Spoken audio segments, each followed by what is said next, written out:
তবে 3 অবস্থায় সানি জামাত এবং বরং আরও অধিক জামাত করা মাকরুহ নয়। 1 নম্বর, যদি মসজিদে এমন হয় যার ইমাম মুয়াজ্জিন নির্দিষ্ট নেই, এরূপ অবস্থায় সানি জামাত করা যায়। 2 নম্বর, যদি প্রকাশ্যে আযান ইকামত ছাড়া প্রথম জামাত হয়ে থাকে। 3 নম্বর, যদি মসজিদের এলাকা নির্দিষ্ট মুসল্লি ও কর্তৃপক্ষ ব্যতীত অন্যরা প্রথম জামাত করে থাকে। হযরত ইমাম আবু ইউসুফ রহমতুল্লাহ আলাইহির মতে এই 3 অবস্থা ছাড়াও সর্বাবস্থায় সানি জামাত করা যায়, মাকরুহ হবে না। যদি প্রথম জামাত সে যে স্থানে হয়েছে সেই স্থান পরিবর্তন করে ওই মসজিদে অন্য স্থানে দ্বিতীয় জামাত করা যায়। অনেকে হযরত ইমাম আবু হানিফা রাহমাতুল্লাহ আলাইহির মতানুসারে সানি জামাত করে থাকে। তবে ইমাম আবু হানিফা রাহমাতুল্লাহ আলাইহির মতে দলিলের দিক দিয়ে অধিক শক্তিশালী হওয়ার কারণে মুহাক্কিক আলিমগণ তার মতানুসারেই ফতোয়া দিয়ে থাকেন। একাকী ফরজ নামাজ পড়ার পর যদি মসজিদে জামাত হতে দেখা যায় তাহলে তাতে শরীক হওয়া যায়, যদি সেটা জোহর বা ইশার জামাত হয়। এরূপ অবস্থায় জামাতের সাথে দ্বিতীয়বার যেটা করা হবে তা নফল বলে গণ্য হবে। যদি জোহরের 4 রাকাত সুন্নত শুরু করার পর জামাত শুরু হয়ে যায় তাহলে তার মাসালা পূর্বে যা বর্ণনা করলাম।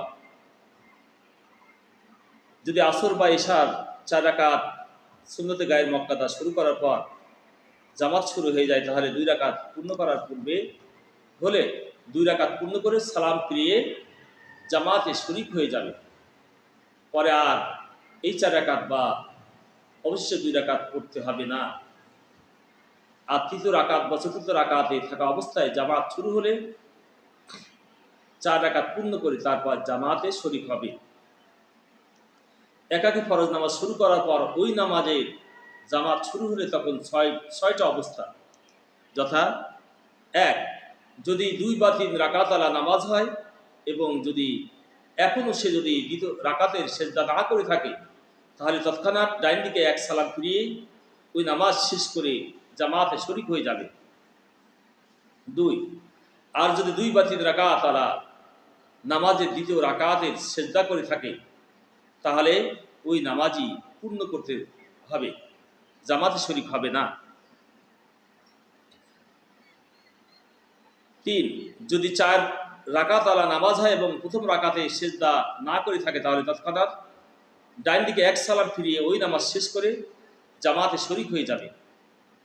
4, কিন্তু যদি 1 সেজদাও করে থাকে তবে 2 রাকাত পূর্ণ করে সালাম ফিরিয়ে জামাতে শরীক হবে, 3য় রাকাতের জন্য দাঁড়ানোর পূর্ব পর্যন্ত এই হুকুম।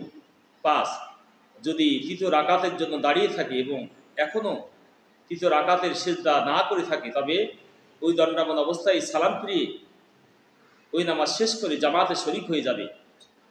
6, যদি 3য় রাকাতে সেজদা করে থাকে বা আরও পড়ে থাকে তাহলে ওই নামাজ পূর্ণ করে নেবে।